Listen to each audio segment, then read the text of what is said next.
On है भाई।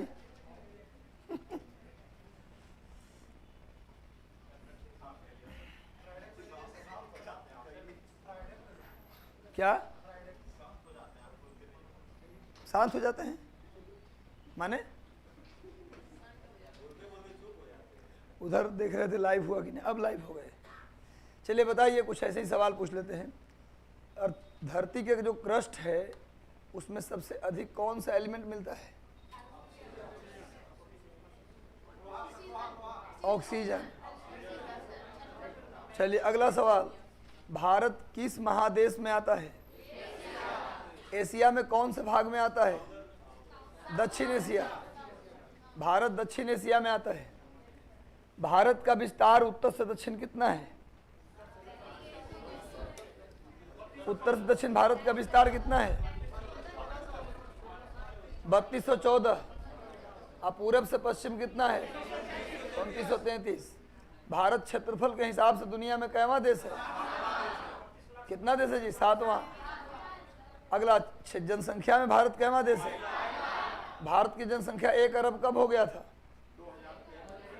कौन से सन में? सन 2000 में। भारत के 1 अरबवां बच्चा का नाम क्या था जिससे 1 अरब पूरा हो गया? आज था। भारत में 1 अरब जनसंख्या पूरा हुआ किस लड़की के जन्म के बाद? आज था। कहाँ जन्म हुआ? दिल्ली के सफदरजंग अस्पताल में। ये भी याद रखना है। पूरे दुनिया की जनसंख्या 6 अरब कब हो गया? 1999 में। और 5 अरब कब हो गया था? आस पास बोल दीजिए। 11 जुलाई 1987। 11 जुलाई 1987 को पूरे दुनिया की जनसंख्या 5 अरब हो गया। इसी उपलक्ष्य में, इसी खुशी में हम लोग मनाते हैं विश्व जनसंख्या दिवस 11 जुलाई को। 11 जुलाई के हम 5 अरब हो गए, इस खुशी में कि हम लोग 5 अरब जनसंख्या पूरा कर लिए। अब हम हर साल मनाएंगे 11 जुलाई को विश्व जनसंख्या दिवस। अब पूरे दुनिया की जनसंख्या 8 अरब कंप्लीट हो चुका है। मतलब कि 85 से लेके 2022 तक में, यानी कितने साल हो गए? लगभग 35 अदू 37 साल। 37 साल में हम लोग 3 अरब बढ़ा लिए। उसमें भारत का और चीन का एक बड़ा रोल है। अगला पॉइंट, अगला सवाल, भारत में कर्क रेखा कितने राज्यों से गुजरती है? भारत में कर्क रेखा नॉर्थ ईस्ट के कितने राज्य से गुजरती है? 2। 1 और 2 हो रहा था, आखिर 1 और 2 उत्तर दिए ना। 2 मिजोरम और त्रिपुरा। मिजोरम और त्रिपुरा। अगला सवाल, जिस गड्ढे में कोबर महोदय के अनुसार जिस गड्ढे में फोल्ड माउंटेन बनता है, उस गड्ढे को उन्होंने क्या कहा? भूसन्नति, अंग्रेजी में जियोसिंक्लाइन। ये सब बता चुके हैं गुरु, कोई ऐसी फालतू सवाल नहीं पूछ रहे हैं। अगला सवाल बताइए, भूकंप जहाँ से उत्पत्ति होता है जमीन के अंदर, उस जगह को क्या बोलते हैं? फोकस। और जहाँ पहला झटका लगता है एपिसेंटर कहते हैं। ये तो सब जानता होगा।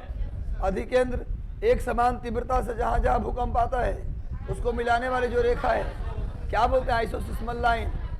अगला पॉइंट, रेनेल जलधारा कल बताए थे कहाँ चलती है? भूमध्य सागर। सबसे अधिक लवणता वाला झील कौन सा है? वॉन झील। कहाँ का है? सेकंड नंबर पे कौन है? डेड सी। कहाँ है? इजराइल और जॉर्डन। भुला गए जी। अच्छा, तीसरी सबसे अधिक नमक वाली झील ग्रेट साल्ट लेक। जो लोग कल नहीं आए थे वो हमारा चेहरा देख रहे हैं कि भैया क्या बोल रहे हैं, ये क्या बोला जा रहा है, समझ नहीं आ रहा है। क्षेत्रफल के हिसाब से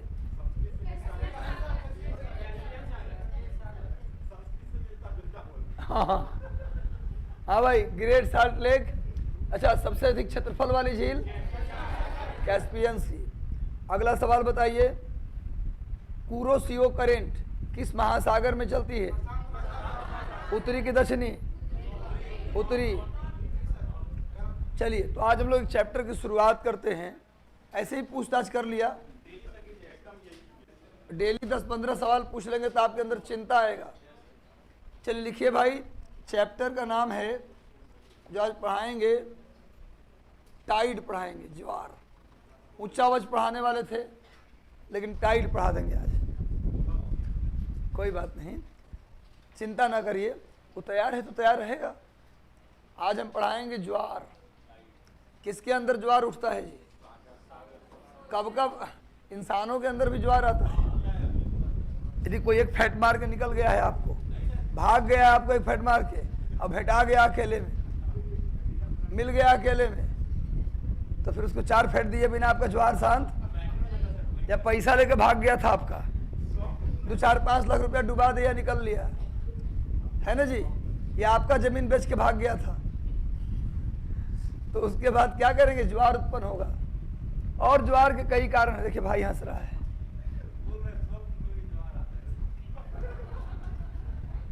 आगे आइए, जाए इधर आइए।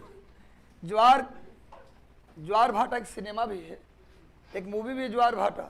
स्वप्न में तो ज्वार आता ही है ना? यदि मेहनत करेंगे, पढ़ेंगे, तो कभी कभी आता है कि मैं फेल कर गया। सब जब परीक्षा नज़दीक आता है ना, तो सपना में क्या आएगा कि लेट पहुंच रहे हैं परीक्षा में, एडमिट कार्ड छूट गया है, आधा परीक्षा निकल गया, 3 घंटा में 8 क्वेश्चन लिखना है, तब हम पहुंचे हैं अंतिम आधा घंटा में, तो हमको राजेंद्र प्रसाद याद आ गए कि खैनी बना के आधा घंटा पहले आए हैं और खैनी बना के 5 मिनट खाए, और तब ऐसा लिख दिए कि लिख रहा है कि एग्जामिनर क्या बोल, examinee is better than examiner. मतलब कि बोल रहा है कि जो लड़का परीक्षा दे रहा है तो उससे कॉपी चेक जो कर रहा है परीक्षार्थी उससे बढ़िया है। आधे घंटा में सवेरे उठे, धड़कन तेज था कि परीक्षा छूट गया है। नहीं, ऐसा होता है कि नहीं होता है? लेकिन जब ऐसा सपना आने लगे तो समझिए उस साल आपका सिलेक्शन होने वाला है। जब इस तरह का सपना आए समझिए कि उस साल सिलेक्शन हो जाएगा, और जब सपना आए कि टॉप कर गए हैं तो समझिए कि उस साल आपका गया काम से। हाँ चलिए, ज्वार ये बताया था मैंने कि महासागर के पानी जब किसी भी कारण से ऊपर उठे तो उसको हम लोग बोलते हैं महासागर के पानी की लंबवत गति। एकदम ध्यान से कहानी सुनिएगा, हमारा स्टाइल पढ़ाने का वही है कि हम पहले पूरी कथा सुना देंगे, फिर लिखते रहिएगा। और पीडीएफ का कोई ज़्यादा मतलब नहीं है। कृष्णा जी हालांकि आगे हमको बोल चुके हैं कि सर अब रहने दीजिए, पीडीएफ अब नहीं मांगेंगे आपसे। तो हमको समझ में नहीं आया कि समझ ज़्यादा रहें, या तो इसलिए मना किए होंगे, या तो पीडीएफ बोल के ही थक गए इसलिए बोले कि पीडीएफ हमको नहीं चाहिए, या फिर पीडीएफ इनको मेरा समझ में नहीं आया कि ऐसा पीडीएफ पढ़ के क्या करेंगे, इसे मना कर देते सर काहे लग दीजिएगा, छोड़ दीजिए। कौन बात था, काहे मना किए थे? समझ में ज़्यादा आ रहा था क्लास, या फिर पीडीएफ ही समझ में नहीं आ रहा था? हैं? हाँ आइए, तो महासागर, ऑनलाइन वाले भी ध्यान सुनना। मिथिलेश, खाली मिथिलेश जी कमेंट के अपना नंबर भी दिए हैं, सर मेरा नंबर ग्रुप में ऐड नहीं है, ऐड कर दीजिए। हाँ क्या करिएगा, कर देंगे भाई, प्रोसेस में है। देखिए जब सूर्य चंद्रमा, जब सन मून और बृहस्पति और शुक्र धरती के नज़दीक होते हैं, सन मून जुपिटर और वीनस जब किसी कारण से घूमते घूमते धरती के पास आ जाते हैं, तो इनके गुरुत्वाकर्षण के कारण, इनके ग्रेविटेशन के कारण पानी इनकी ओर खींच जाता है ऊपर। जब खगोलीय पिंड एस्ट्रोनॉमिकल यूनिट के धरती के पास आने से पानी ऊपर खींच जाए, ऊपर चला आए, तो उसे कहा जाता है ज्वार।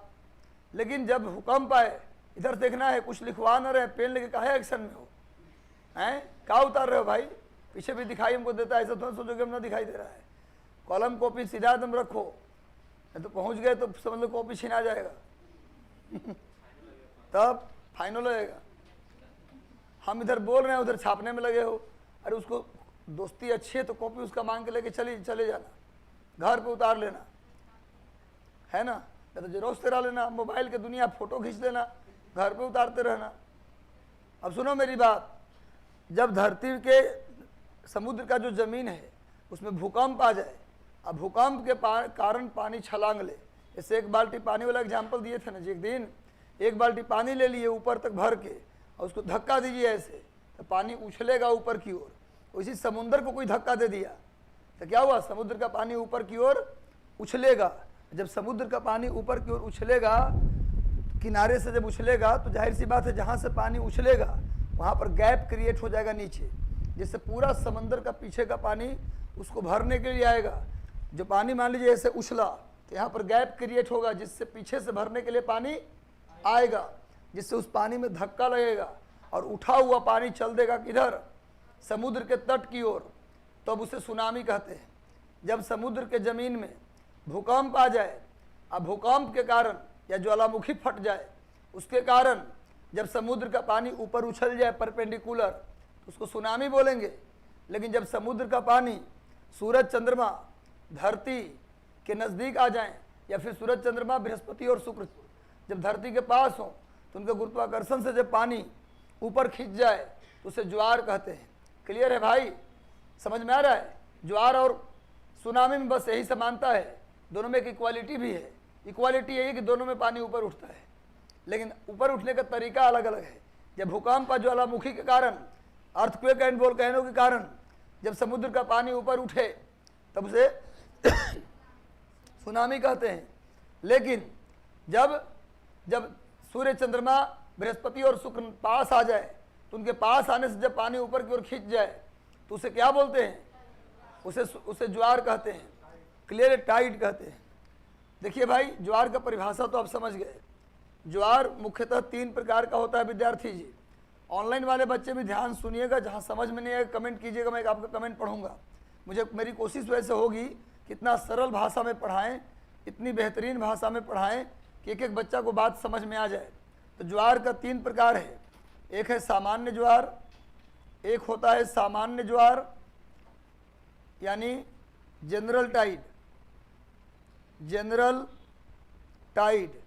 दूसरा होता है हाई टाइड, हाई टाइड यानी उच्च ज्वार, उच्च ज्वार, या इसी को बोलते हैं बृहद ज्वार, बृहद ज्वार।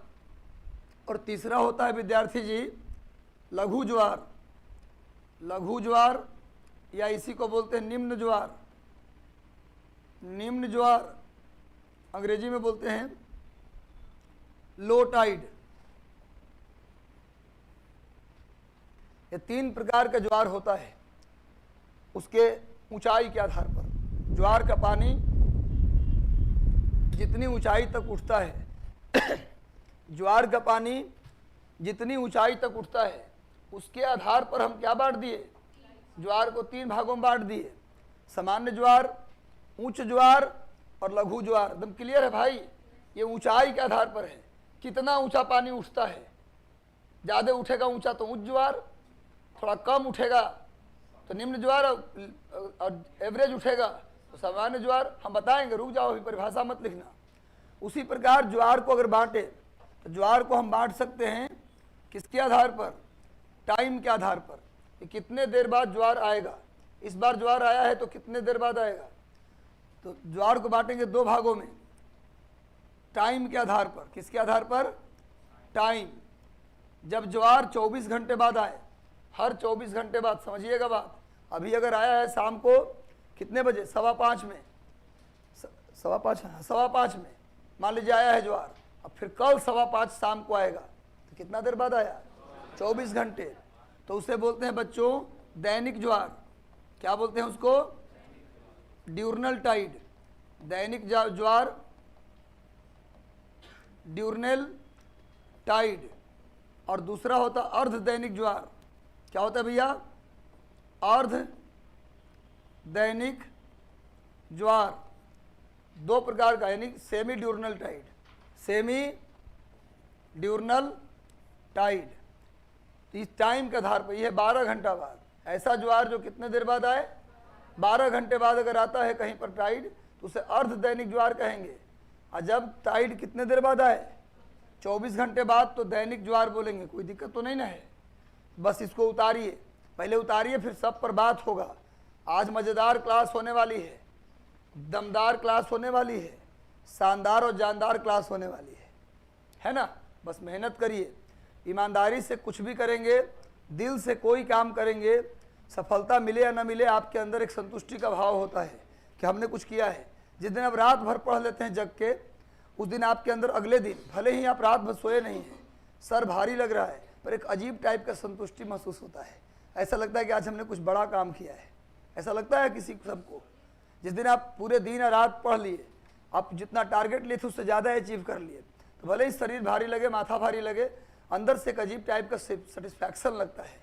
अपने मित्रों से, अपने लोग साथ में पढ़ने वाले लोगों से अलग टाइप के महसूस करते हैं आप कि नहीं आज हम कुछ बेहतर किए हैं, ज़्यादा किए हैं। सच्चाई बता रहा हूँ, आप कितना भी इंजॉय कर लीजिए, मित्रों के साथ घूम फिर लीजिए, सिनेमा देख लीजिए, दूसरे के पैसे से ही देख लीजिए, फिर भी उतना संतुष्टि नहीं मिलता जितना काम करके मिलता है। तो आप लोग एक बार करिए काम मन से, दिल से, अपने लिए, क्योंकि जो आप करेंगे वो हमको तो मिलेगा नहीं, हमारा तो ड्यूटी है जी। आपके जगह पर कोई और भी बैठा रहेगा तो हम पढ़ाएंगे, लेकिन आप जो करिएगा वो आपका हो जाएगा।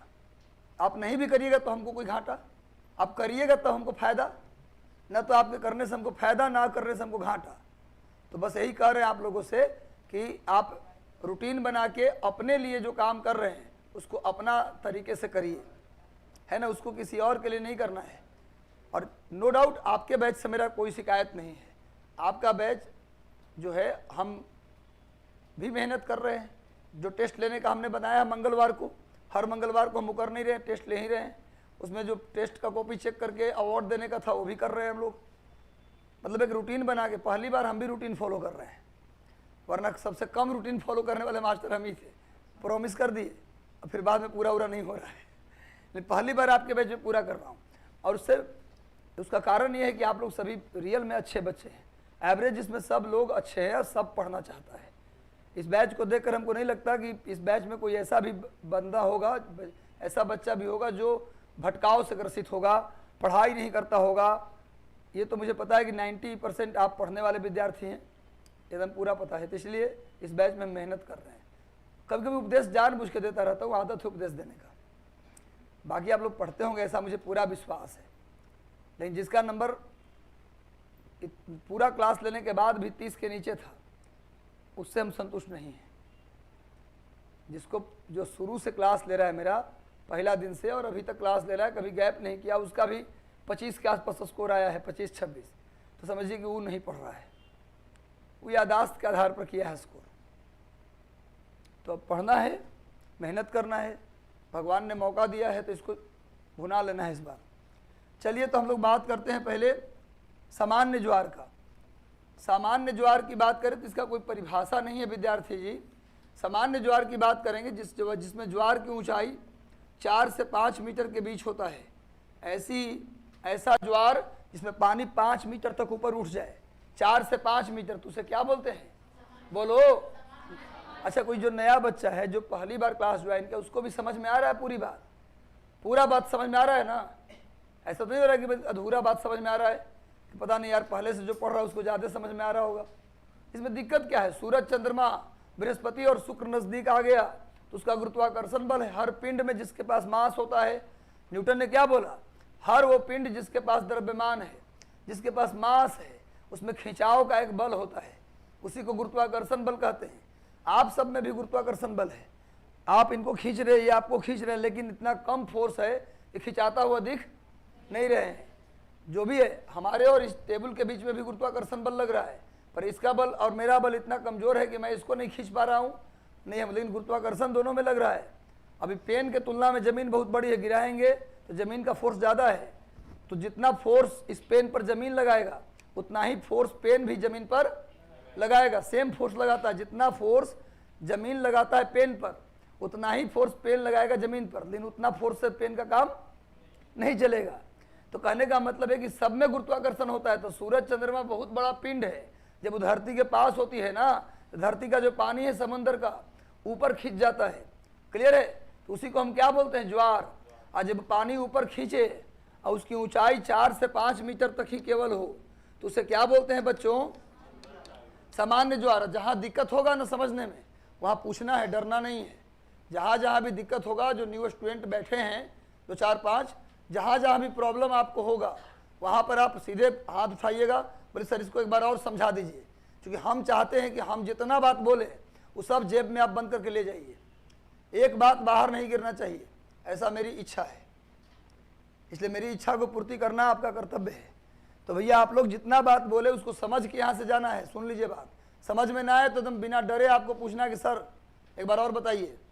तो ज्वार जब ऊंचाई 4 से 5 मीटर हो, अब सुनिए उसको सामान्य ज्वार, लेकिन उच्च ज्वार या बृहद ज्वार बोलते हैं विद्यार्थी जी, कब बोलेंगे? जब सामान्य ज्वार से, जब सामान्य ज्वार से ज्वार की ऊंचाई, सामान्य ज्वार से ज्वार की ऊंचाई, टाइड का जो हाइट है, सामान्य ज्वार से ज्वार की जो ऊंचाई है वो 20% अधिक हो जाए, 20% अधिक हो जाए तो उसे बोलते हैं उच्च ज्वार। जब सामान्य ज्वार से ज्वार की ऊंचाई 20% अधिक हो जाए तो उसको उच्च ज्वार कहते हैं। निम्न ज्वार या लघु ज्वार, निम्न ज्वार या लघु ज्वार जस्ट उसके उल्टा, जब ज्वार की ऊंचाई सामान्य ज्वार से 20% कम हो जाए, सामान्य ज्वार से ज्वार की ऊंचाई 20% कम हो जाए तो उसे बोलते हैं लघु ज्वार। क्या बोलते हैं उसको? लघु ज्वार। दोनों बात लिख लीजिए। Tide 20% more than general tide is known as high tide. Tide अंग्रेजी वाले मोर देन, हिंदी वाले लिख लो, तुम देख के लिख लो। Tide more than 20% from general tide, tide more than 20% from general tide is known as high tide, is known as high tide, and tide less than 20% from general tide, tide less than 20% from general tide is known as low tide, tide less than 20% from general tide is known as low tide। समझ में आ रहा है? जब ज्वार की ऊंचाई, when height of tide is about 5 to 6 meter is known as general tide, tide is about 5 to 6 meter is known as general tide। लेकिन क्या होगा भैया? But tide more than 20% from general tide is known as high tide and less than 20% from general tide is known as low tide। जब ज्वार की ऊंचाई 4 से 5 metre तक हो तो उसे सामान्य ज्वार कहते हैं। अब 5 गुना 20/100 करिए, जितना आता है प्लस कर दीजिए तो 1-2 मीटर आगे हो जाएगा। जब सामान्य ज्वार से 20% ज़्यादा हो जाए, माने 100 मीटर अगर है तो 120 मीटर हो जाए, 100 मीटर है तो 80 मीटर हो जाए। समझ रहे बात ना? 120 हो जाए तो उच्च ज्वार और 80 हो जाए तो निम्न ज्वार, 100 रहे तो 1% में समझा दिए। समझाने के लिए बात को समझना है, एकदम आसान है। भूगोल से आसान दुनिया में कोई विषय नहीं है, हालांकि पढ़ने के तरीके पर निर्भर करता है। दुनिया में हर विषय आसान है, ये डिपेंड करता है पढ़ाने वाले टीचर के ऊपर कि वो किस तरीके से आपको पढ़ा रहा है। हालांकि कई बार तो टीचर अच्छे नहीं होते तो बोल देते हैं बच्चों को कि बच्चा ही गंदा मिला है जी, इसीलिए कुछ समझता नहीं है। लेकिन सच पूछिए तो ये जिम्मेवारी बच्चों की नहीं है कि समझ नहीं आ रहा। अगर बच्चों को समझ में नहीं आ रहा है तो टीचर को अपनी तरीका बदलना चाहिए, न कि बच्चा अपना तरीका बदलेगा समझने का।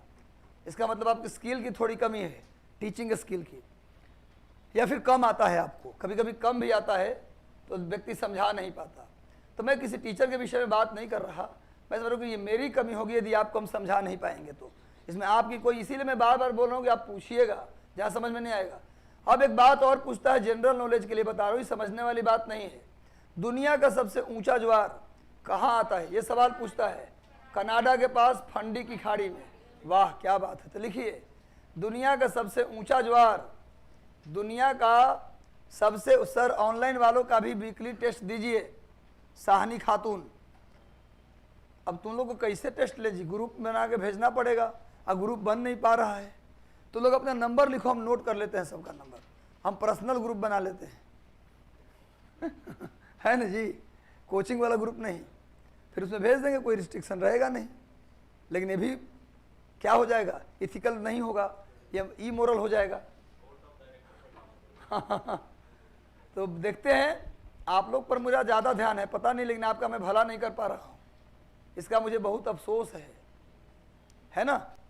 चलिए, क्या है भैया, चलिए पहले इसको जितना समझा रहे हैं इसको समझना है। लिखिए, दुनिया का सबसे ऊंचा ज्वार, अंग्रेजी बोल देते हैं, कनाडा के पास फंडी की खाड़ी में आता है। फंडी की खाड़ी बता रहे हैं गुरु, दुनिया का सबसे ऊंचा ज्वार फंडी की खाड़ी में आता है। कहाँ आता है? कनाडा के पास फंडी की खाड़ी में। Highest tide of world came near Canada in bay of Fundy, gulf of Fundy या फिर bay of Fundy. Highest tide of world,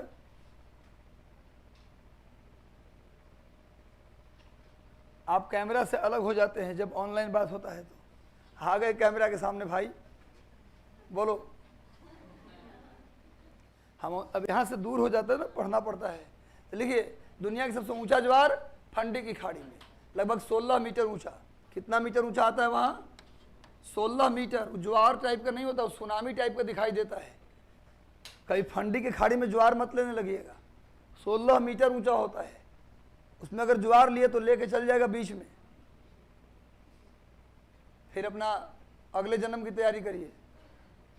अगला चलिए, दुनिया का सबसे निचला ज्वार, दुनिया का सबसे निचला ज्वार, lowest tide came in world. लिखिए, यह कच्छ की खाड़ी में, गल्फ ऑफ कच्छ,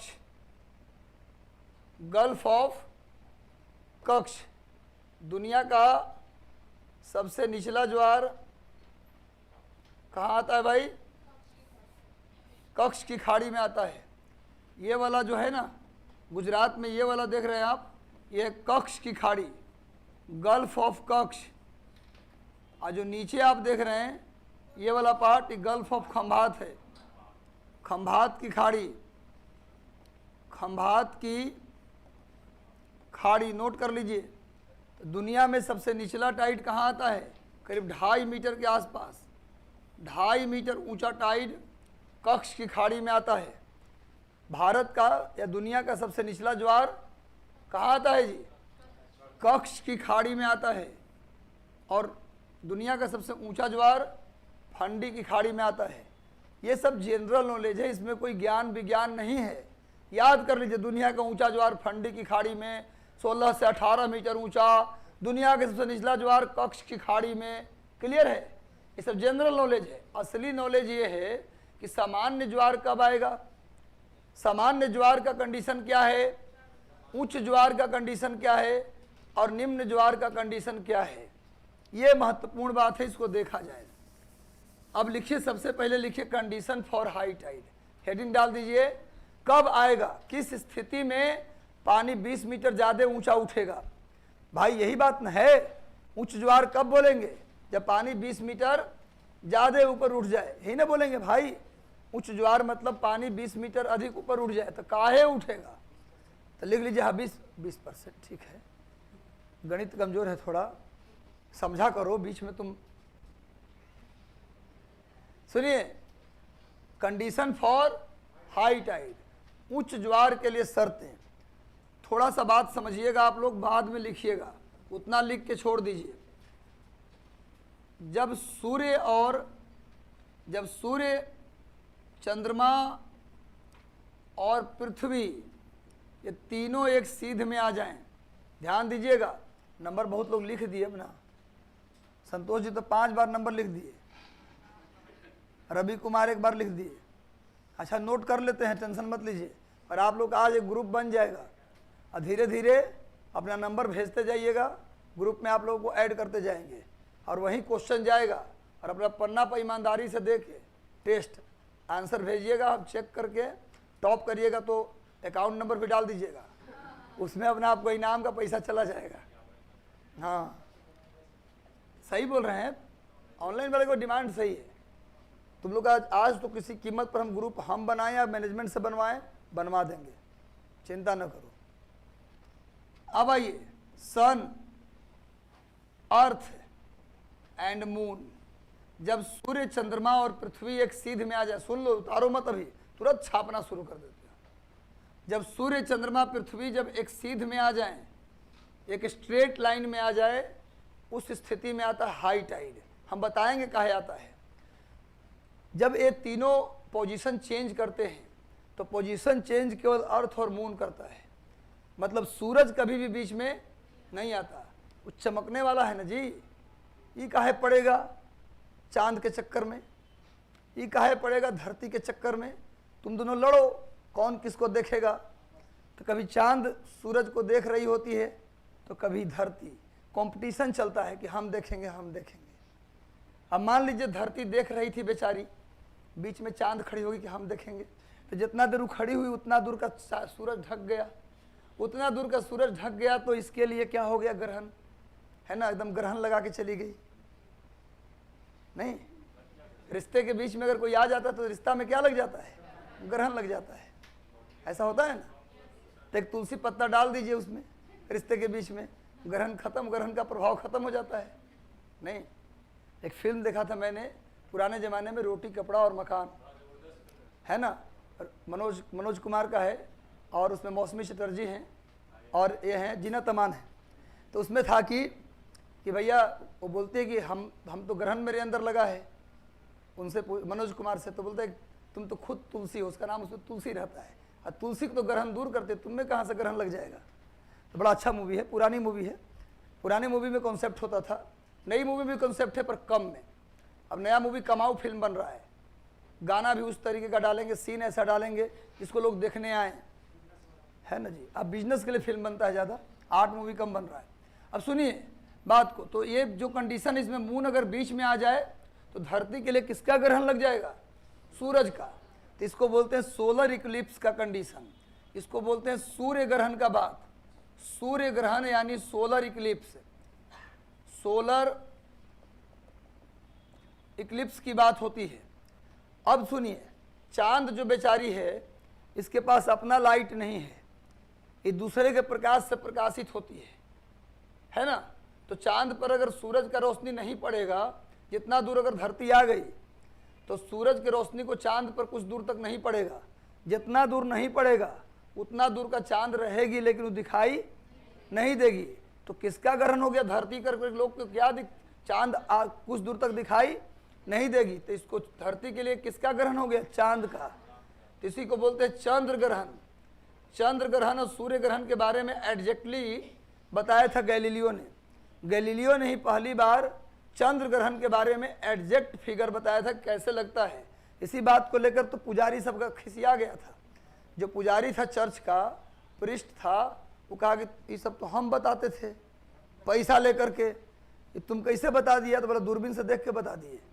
गैलीलियो दूरबीन का खोज किए थे ना, बोला कि सब मेरा काम था। सब मीटिंग किया चर्च के पुजारी, बोला कि तो सब देख लिया है, तो हम लोग को ये पैसा कमाई होता तो कमाई खत्म हो जाएगा, तो इसको कुछ करो उपाय। जेल में बंद कर दिया सब। बोला कि हम लोग का बिजनेस से खराब कर देगा ये तो। उसी प्रकार चारवाक के साथ हुआ था। चारवाक एक ऋषि थे वैदिक काल में, है ना। उसने कहा कि भैया जब तक जियो सुख से जियो, और कर्जा लेके भी घी पियो, और कर्जा लेके मर जाओ कोई प्रॉब्लम नहीं है। बोला तो पाप पुण्य जी, बोला कोई पाप पुण्य होता महाराज, कोई पूर्व जन्म उत्तर जन्म नहीं होता है, सब यही जन्म है, इसके बाद जन्म उन्म नहीं होता। जितने पंडित जी लोग थे वो यही रहेगा। तो ये कॉन्सेप्ट सब मान लिया तो हम लोग को चढ़ावा उढ़ावा कौन चढ़ाएगा। यही नाम पर हम लोग कमाते हैं कि अगला जन्म में कुत्ता बिल्ली बनोगे, आदमी बनना है तो चढ़ाओ। हाँ, हम लोग काहे चढ़ाएं, भगवान से सीधा बातचीत हमारा होता है, नंबर है भगवान का, हम फ़ोन करके तुम्हारा सेटिंग करवा देंगे ऊपर, और तुमको अगले बार जन्म में आदमी बनना होगा, टेंशन मत लो। तो भैया हो गया मैटर। तो चारवाक को कहा काटो इसको, चारवाक काट दिया, चारवाक का मर्डर कर दिया था सब। चारवाक ऋषि जिन्होंने लोकायत दर्शन दिया उनको सब हत्या कर दिया। बोला कि ना इसको जिंदा रहना ही खतरनाक है, ये बिजनेस सारा खराब कर देगा। सही बात बता रहा हूँ। तो ये हम नहीं बोल रही बात, ये बात रामशरण शर्मा प्राचीन भारत के इतिहास एनसीईआरटी में लिखा हुआ है। इन्हें बोलिए कि हम सब हम थे उस समय के, हम बोलेंगे, हम कौन बोलने वाले होते हैं। अच्छा चले गए ऊपर, हम यहीं बेगूसराय तरफ के थे, जेएनयू में भी रहे हैं। रामशरण शर्मा को कौन नहीं जानता। तो ये हम अपना बात नहीं बोल रहे थे, हम पढ़ के कहीं से बता, इसलिए हमको दोषी मत दीजिएगा। तो भैया ये सूर्य ग्रहण कब होगा, जब चांद, अब कभी जीवन में भूलिएगा कौन बीच में आ जाता कौन ग्रहण। सूरज को कभी बीच में मत लाइएगा, सूरज बीच में पड़ता भी नहीं है, अपना फरिया लो तुम लोग दोनों, कौन देखेगा, हम नहीं जानते। तो भैया बीच में या तो चांद या तो सूर्य, कभी भी भूल जाओ तो बीच में, कभी बीच में अर्थ को ला के देख लो, कभी बीच में मून ला के देख लो। मून ला के देख ले तो सूरज का ग्रहण, अब बीच में अर्थ आ गया तो चांद का ग्रहण। क्लियर है। ये तो कभी कभी क्वेश्चन आता है कि सूर्य ग्रहण में कौन बीच में आ जाता है, ये वाला सवाल कई बार आया, लोग भूलते भी हैं, पर आज के बाद मुझे लगता है कि अब भूल नहीं पाएंगे आप लोग। अब हम लोग को ज्वार बताना है कि उच्च ज्वार कैसे आएगा इस कंडीशन में। एक बात और बता देता, सूर्य ग्रहण और चंद्र ग्रहण, चंद्र ग्रहण तो उसी दिन न लगेगा जी जिस दिन चांद होगी। चांद होगी नहीं तो कटेगा कौन? तो चांद किस दिन होती है? पूर्णमासी के दिन, यानी फुल मून डे। जो लोग हिंदी नहीं जानते उनके लिए फुल मून डे हम सब जानते हैं, सब लोग अंग्रेजी वाला भी पूर्णिमासी बोलता है। कोई बोलता है घर में कि आज फुल मून डे है, नो मून डे है आज, है ना, सन्नी डे है आज, क्लाउडी डे है आज। ये सब पढ़ना होता है। सीबीएसई बोर्ड के स्कूल में जाइएगा ना तो चौथा पांचवा क्लास में क्लाउडी डे, सन्नी डे, हम भाई सही बता रहे हैं आपको। शुरुआत में हम ट्यूशन पढ़ाते थे, आज ना बहुत पहले, तो हम पढ़ाने गए तो बोली सन्नी डे, क्लाउडी डे, हम ये सब भी पढ़ाई होता है क्या? हिंदी मीडियम के विद्यार्थी तो ऐसे सब जानता है। हम कहेंगे चलो पैसा से हमको मतलब, हमको क्या मतलब है, पढ़ो बेटा क्लाउडी डे। देखो बादल वाला दिन रहेगा तो उसको क्लाउडी डे बोलेंगे, और खूब धूप निकला है तो सन्नी डे। लिखिए, तो फुल मून डे है ये, यानी पूर्णमासी के दिन, पूर्णिमा, पूर्णिमा के दिन क्या होगा भैया?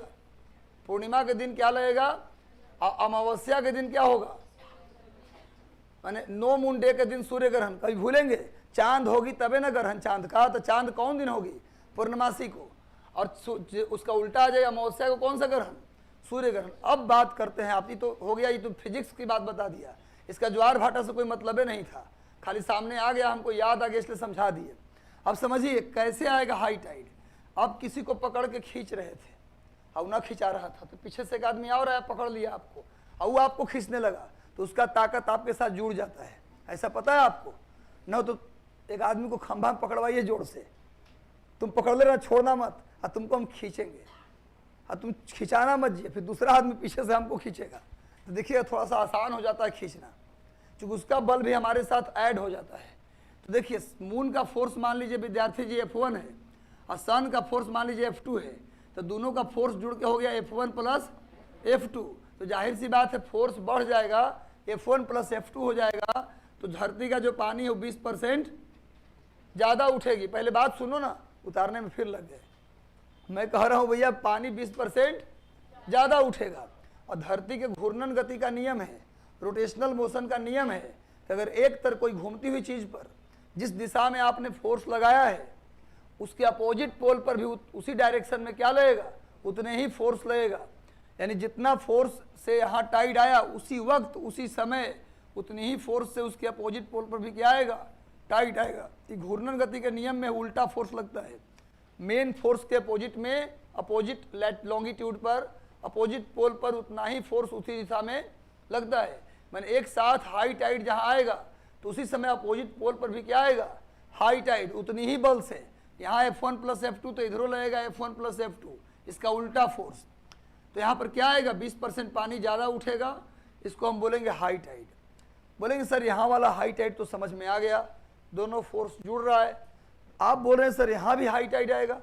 जब किसी भी हालत में सूर्य, चंद्रमा, पृथ्वी एक सीध में आ जाएं, when sun, moon and earth placed in a straight line, इसमें दो कंडीशन हो रहा है, दोनों में हाई टाइड आएगा। अब बोलेंगे सर यहाँ तो फोर्स बट गया, यहाँ तो चांद इधर, सूरज इधर, फिर कैसे हाई टाइड आएगा गुरु? यहाँ तो गुरु समझ में आ रहा है कि दोनों एक तरफ है तो दोनों का फोर्स ऐड हो गया। यहाँ तो समझ में आ नहीं रहा है, बिल्कुल अभी तुरंत आ जाएगा। F1 फोर्स है चांद वाला और सूरज का फोर्स है F2। अब बताइए कि चांद अपना फोर्स इधर लगाएगी, जितना फोर्स F1 इधर लगाएगी, सेम उल्टा फोर्स हमने क्या बोला कि घूमने वाली चीज़ पर उल्टा फोर्स भी लगता है। तो चांद का F1 फोर्स जो इधर लग रहा है, इसका F1 फोर्स इधर भी तो लग जाएगा आके, इसका F1 फोर्स यहाँ भी तो लगेगा गुरु। भाई बताओ, लगेगा ना? तो चांद वाला फोर्स F1 इधर भी आके लग जाएगा। उसी तरह सूरज का जो फोर्स यहाँ लग रहा है, इसका उल्टा फोर्स F2 इधर भी आके लग जाएगा। तो क्या हो गया? फिर यहाँ F1 प्लस F2 और फिर यहाँ F1 प्लस, समझ में आया कि नहीं आया? तो यहाँ भी क्या आएगा? High tide. चांद का फोर्स इधर आके सूरज से जुड़ गया और सूरज का फोर्स उल्टा, जो लगेगा उसका उल्टा फोर्स लगेगा।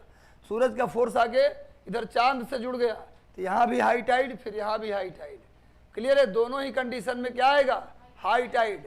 तब लिख दीजिए एक line, when sun, moon and earth placed in a straight line, when sun, moon and earth placed in a straight line, when sun, moon and earth placed in a straight line, जब सूर्य चंद्रमा और पृथ्वी एक सीध में आ जाएं तो उच्च ज्वार आता है।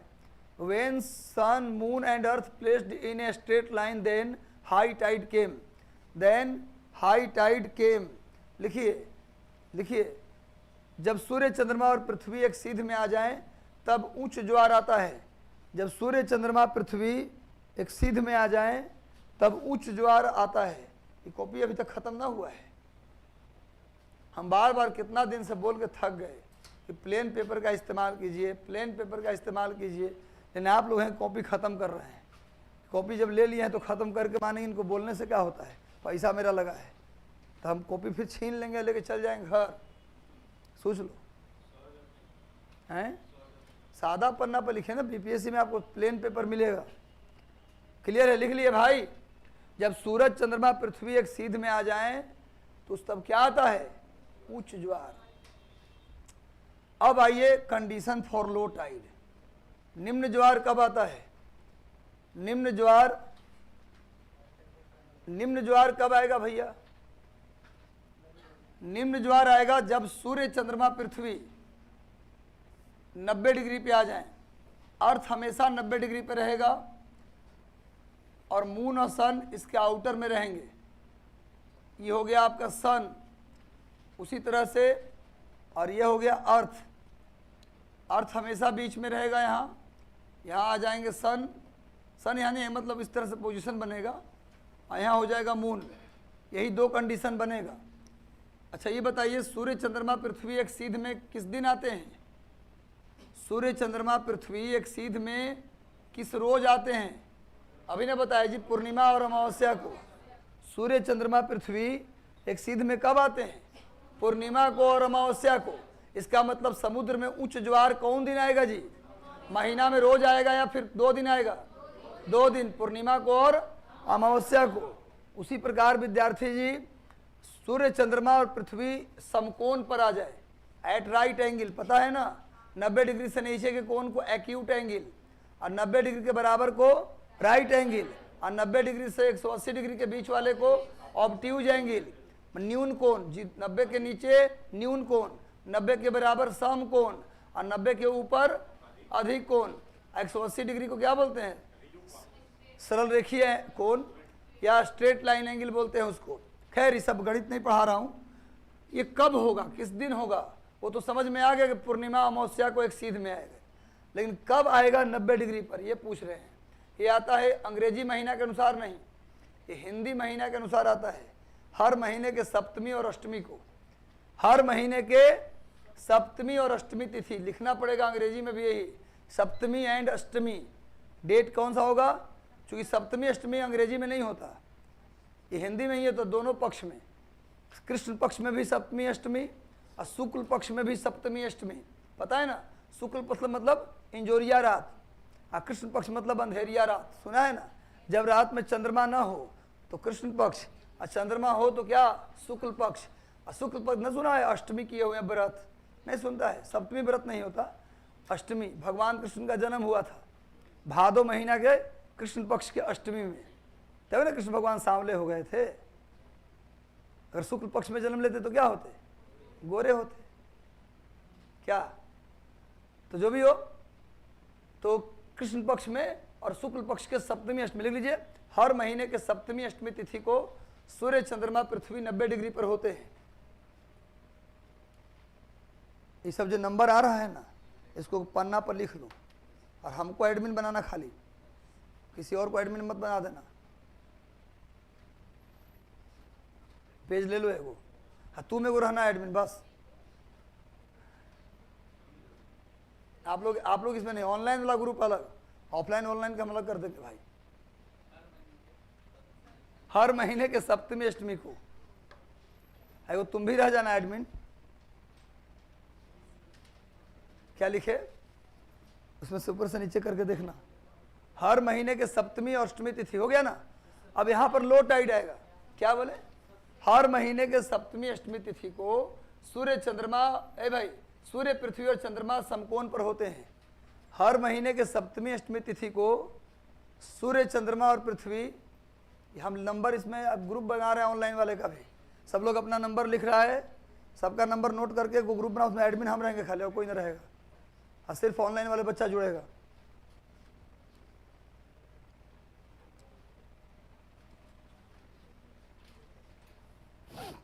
देखो बरजेस रहेगा उसमें एडमिन। हाँ, जब सूर्य, चंद्रमा और पृथ्वी 90 डिग्री पे कब आएंगे? सप्तमी अष्टमी को। अब क्यों आएगा लो टाइड, समझिए, यहाँ फोर्स बट गया दो डायरेक्शन में, इस कारण से क्या आता है, पानी 20% कम उठता है। ये सब क्या आएगा यहाँ पर? Low tide.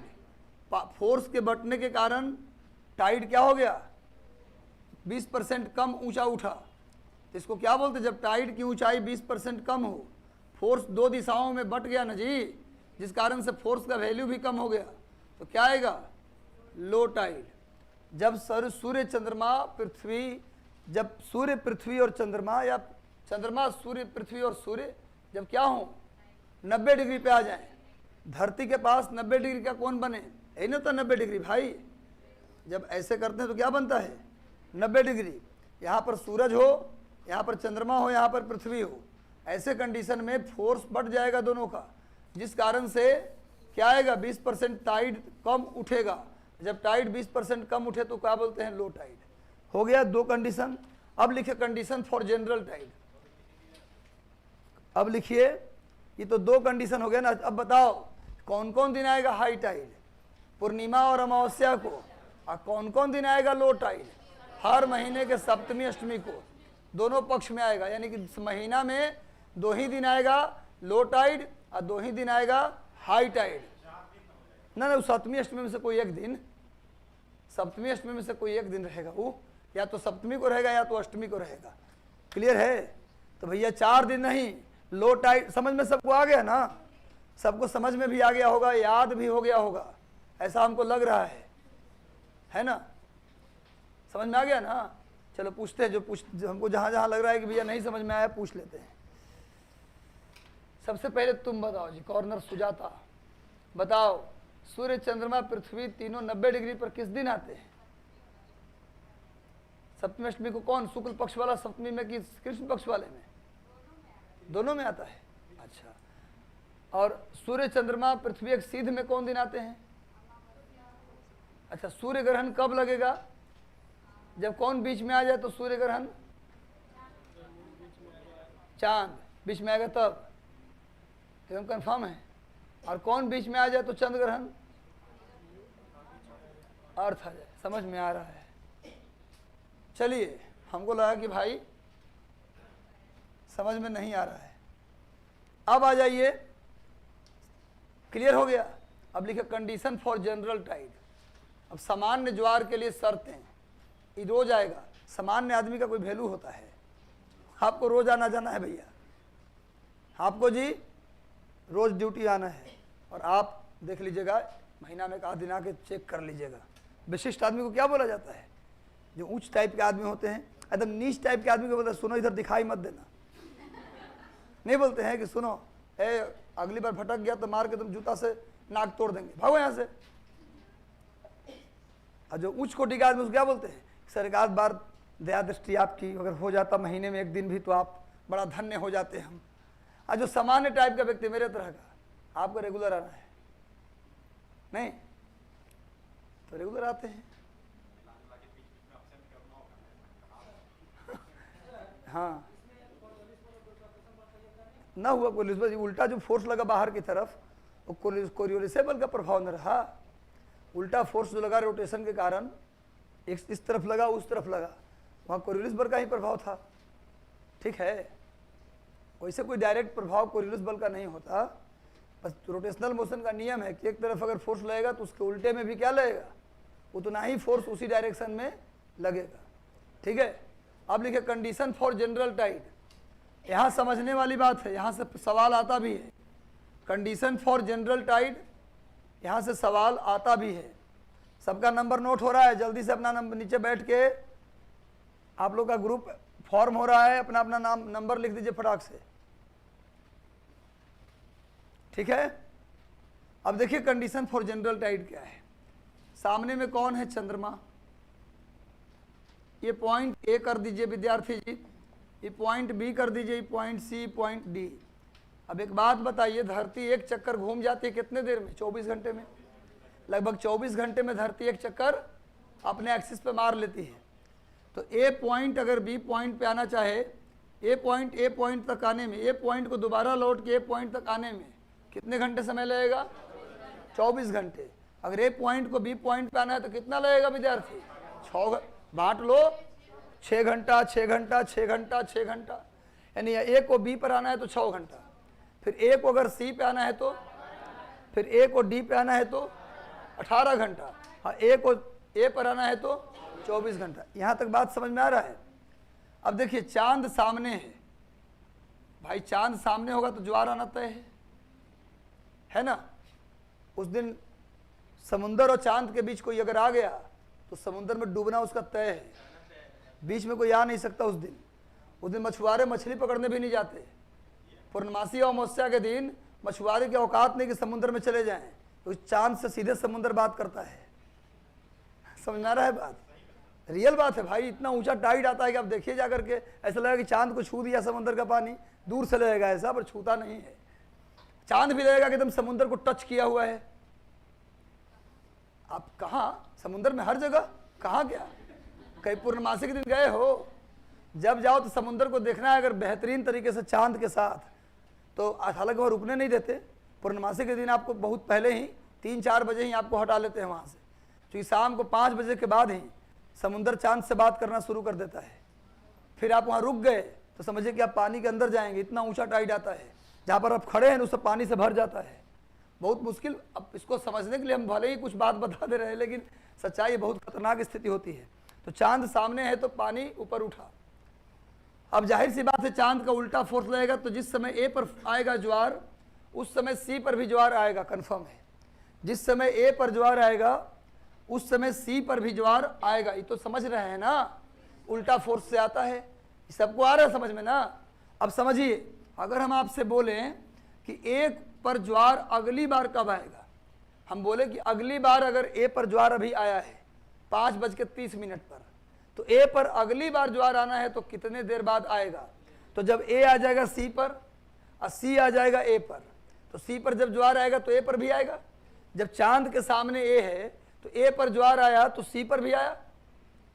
उसी तरह से अगर सी ये चला है घूम के यहाँ, जब ए यहाँ आ जाएगा तो सी यहाँ पहुँच जाएगा चांद के सामने, तो जब सी पर आएगा तो फिर ए पर भी इधर आएगा, यानी 12 घंटा लगेगा। माने अगली बार अगर ए पॉइंट पर ज्वार आना है तो कितना घंटा लगेगा? 12 घंटा। अब फिर अगर रुक जाओ अभी, फिर अगर कहे आपसे, भी आंसर सही नहीं बता रहा हूँ मैं, गलत आंसर बता रहा हूँ।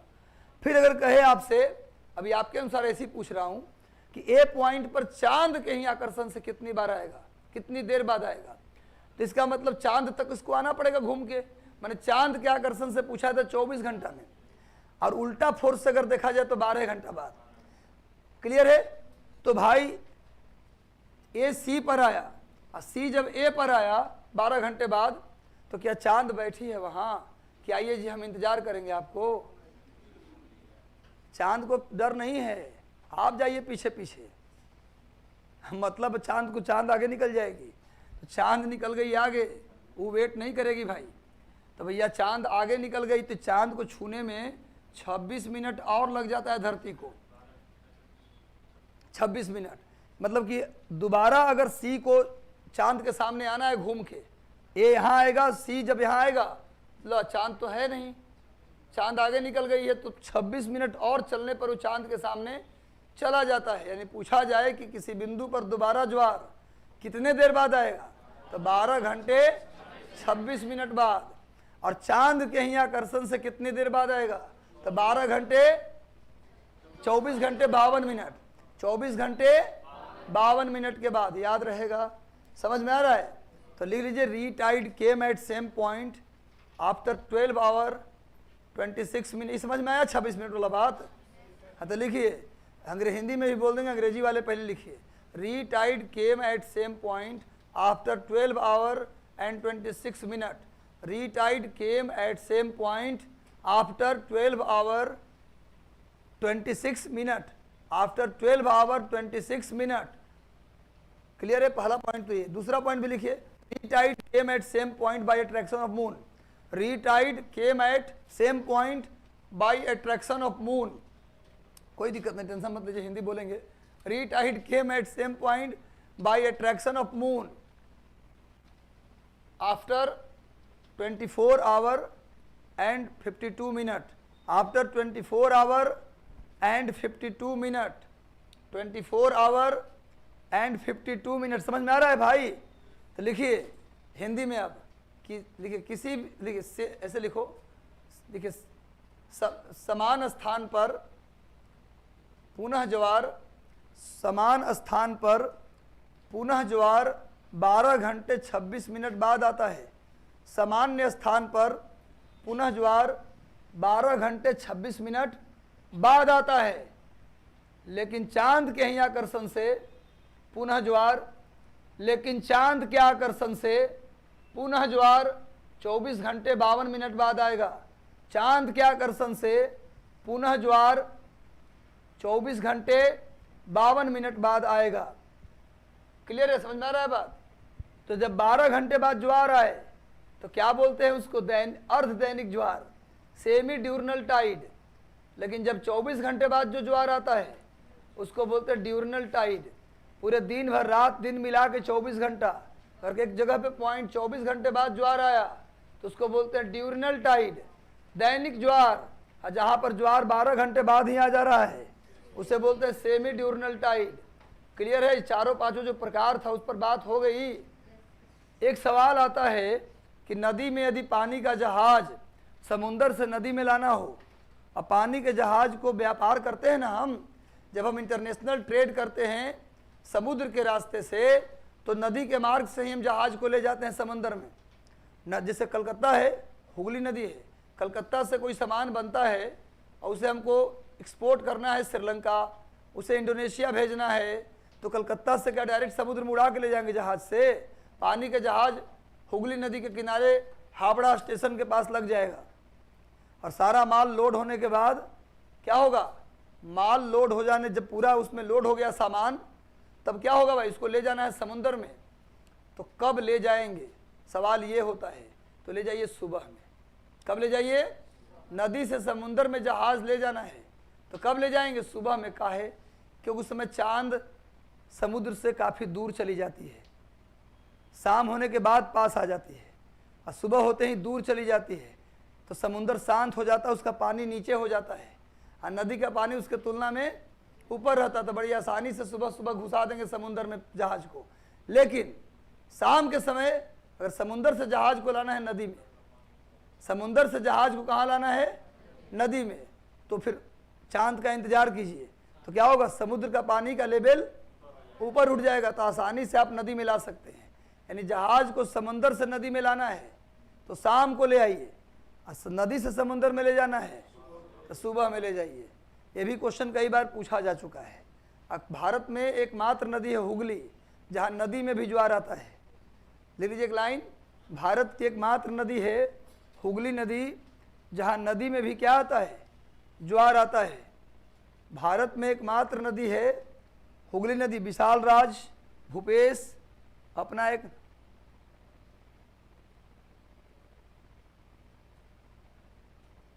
अच्छा ठीक है, आप सही कॉन्सेप्ट है आपका।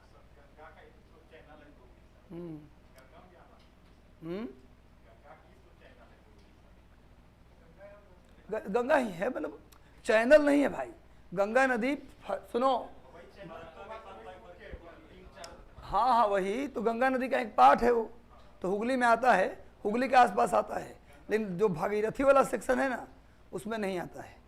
जो गंगा नदी का हुगली वाला सेक्शन है उसमें आता है, लेकिन वो गंगा नदी का जो ऊपरी शाखा उसको भागीरथी कहते हैं। जो आगे जाकर के चली जाती है पद्मा और मेघना उधर गिरती है जाकर के। विशाल राज ऑनलाइन में बोल रहे हैं कि सर फंडी की खाड़ी में उच्च ज्वार इसलिए आता है क्योंकि पोल के पास गुरुत्वाकर्षण बल धरती का ज़्यादा है। धरती के गुरुत्वाकर्षण बल से क्या मतलब है? ज्वार आने में सूरज और चंद्रमा के गुरुत्वाकर्षण बल से मतलब है। सूरज चंद्रमा के गुरुत्व, इसलिए धरती, सही बात है, धरती का गुरुत्वाकर्षण बल ज़्यादा कहाँ होता है? पोल पर। इक्वेटर पर सबसे कम, पता है नहीं बात? क्योंकि रेडियस वहाँ सबसे कम होता है। धरती चपटी है, रेडियस कम है, इसलिए पोल पर सबसे ज़्यादा ग्रेविटेशनल फोर्स, इक्वेटर पर सबसे कम, क्योंकि वहाँ सबसे ज़्यादा रेडियस है।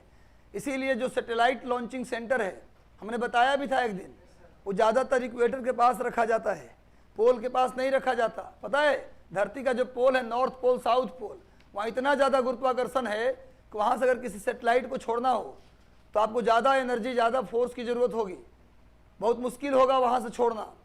लेकिन जहाँ पर फोर्स धरती कम लगा रही है, सबसे कम इक्वेटर पे लगा रही है, विषुवत रेखा पर, तो वहाँ से अगर किसी चीज़ को छोड़ेंगे तो कम एनर्जी से उसको बाहर छोड़ा जा सकता है।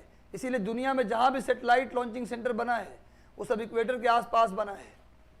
एक पॉइंट और अब समझना है, ज्वार भाटा आने के संबंध में दुनिया में कई विद्वानों ने सिद्धांत दिए हैं। पहली बार अनेक्जिमेंडर था, अनेक्जिमेंडर नाम का विद्वान था, जिसने बताया था कि ज्वार आने के पीछे सूरज और चंद्रमा का हाथ होता है। ये बात मैंने एक दिन चर्चा भी की थी। अनेक्जिमेंडर पहला विद्वान था, अनेक्जिमेंडर पहला विद्वान था, यूनान का रहने वाला था। अनेक्जिमेंडर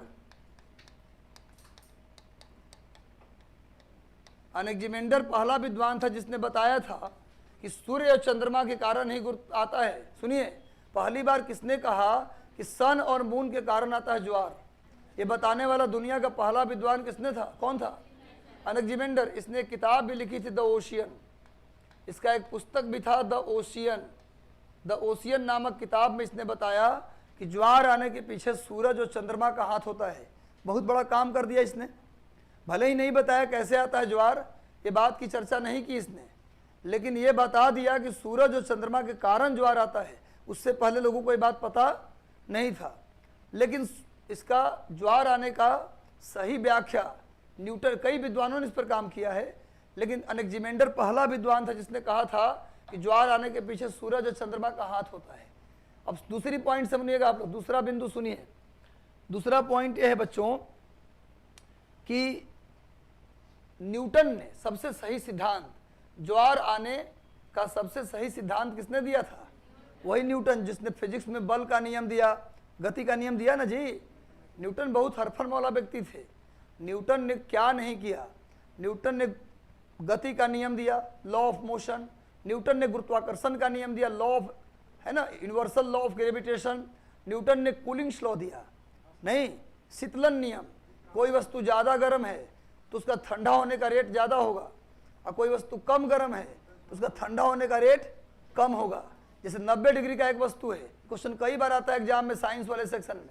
कोई वस्तु 90 डिग्री पे गर्म है और कोई वस्तु 70 डिग्री पे गर्म है, तो ज़्यादा तेजी से कौन ठंडा होगा? 90 डिग्री वाला, जिसका टेम्परेचर ज़्यादा है। इसी को बोलते हैं कूलिंग्स लॉ।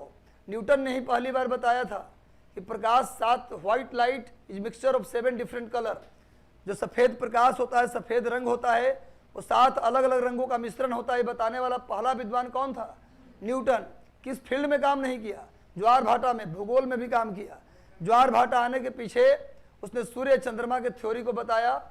उस थ्योरी का नाम है इक्विलिब्रियम थ्योरी। लिख लीजिए, लिखिए, संतुलन सिद्धांत। लिखिए, न्यूटन ने ज्वार भाटा की व्याख्या के लिए संतुलन सिद्धांत प्रस्तुत किया। न्यूटन ने ज्वार भाटा की व्याख्या के लिए संतुलन सिद्धांत प्रस्तुत किया। न्यूटन ने ज्वार भाटा की व्याख्या के लिए संतुलन सिद्धांत प्रस्तुत किया। Newton gave equilibrium theory for explanation of tide. लिखिए, Newton gave equilibrium theory for explanation of tide. लिख लिए, न्यूटन ने ज्वार भाटा की व्याख्या के लिए कौन सा सिद्धांत दिया? संतुलन सिद्धांत दिया। आप सुन लीजिए, संतुलन सिद्धांत लिखना नहीं लेकिन समझना जरूरी है। संतुलन सिद्धांत में उन्होंने क्या बताया? सबसे पहली बात तो ये समझिए, आप जानते भी हैं न्यूटन ने संतुलन सिद्धांत में क्या कहा। सबसे बड़ी बात यह है, देखो भाई, संतुलन सिद्धांत में न्यूटन ने कहा कि सूर्य और चंद्रमा दोनों का प्रभाव धरती के पानी पर पड़ता है। ध्यान सुनिएगा, ये बहुत इंपॉर्टेंट बात बता रहा हूं। कौन दिया इक्विलिब्रियम थ्योरी? न्यूटन ने दिया। पहली बार किसने बताया कि सूर्य चंद्रमा के कारण आता है ज्वार भाटा? अनेक्जिमेंडर। अनेक्जिमेंडर के पुस्तक का नाम क्या है? द ओशियर। और न्यूटन के पुस्तक का नाम क्या है? The Principia. प्रिंसिपिया न्यूटन की किताब का नाम क्या है? प्रिंसिपिया इनकी पुस्तक का नाम है, प्रिंसिपिया।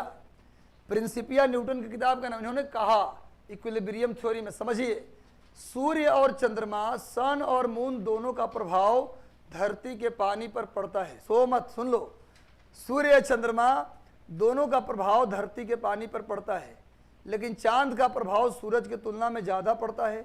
हम इक्विलिब्रियम थ्योरी बता रहे हैं। उन्होंने कहा कि सूर्य और चंद्रमा दोनों का प्रभाव पड़ता है ज्वार में, लेकिन सूर्य की तुलना में चांद का प्रभाव ज़्यादा पड़ता है।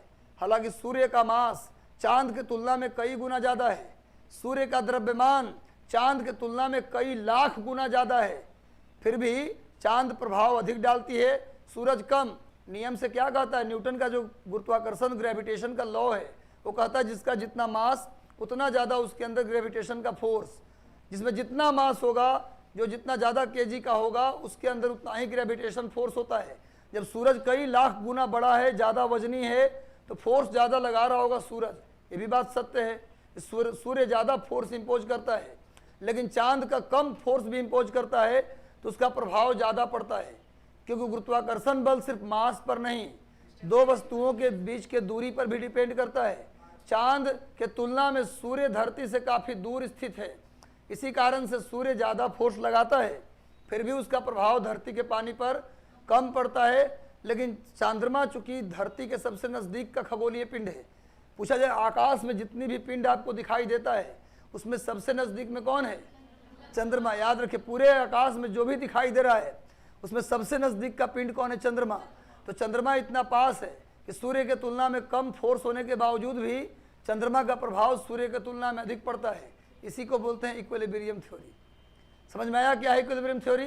क्या बोलेंगे? सूर्य चंद्रमा दोनों का प्रभाव धरती के पानी पर पड़ता है, लेकिन सूर्य ज़्यादा मास होने के कारण अधिक फोर्स लगाता है, चांद कम फोर्स लगाती है, फिर भी चांद का प्रभाव सूरज की तुलना में धरती के पानी पर अधिक होता है, क्योंकि सूर्य चंद्रमा की तुलना में काफ़ी दूर है और चंद्रमा काफ़ी नज़दीक है। इसीलिए कम फोर्स लगाने के बाद भी चंद्रमा का प्रभाव सूरज की तुलना में अधिक है। आप सुनते होंगे ना फार्मूला, फोर्स का फार्मूला जानते होंगे, F = कैपिटल G m/r²।